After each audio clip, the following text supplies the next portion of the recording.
Guyyaan gootota Oromoo waggaatti al tokko kan kabajamu guyyaa seena qabeessa. Guyyaa kana gootota keenya eenyummaa fi walqixxummaa saba keenyaaf lubbuu isaanii qaalii dabarsanii kennan yaadanna.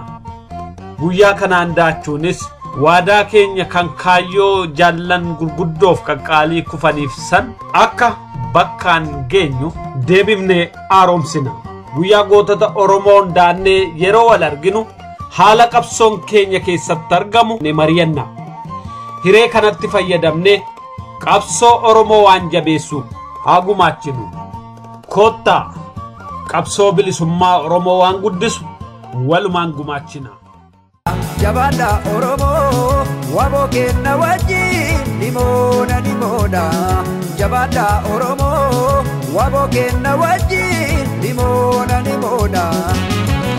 Hayyuu meeqa goota meeqa katoo kanaaf itti dabne Oromiyaaf jenne bilisummaaf jenne bakkaan kenna kaayoo isaanii dhiigaa baafna gumaa isaanii Oromiyaaf jenne bilisummaaf jenne bariin jiru kakka kenna sabni gabromee jiraatu Oromiyaaf jenne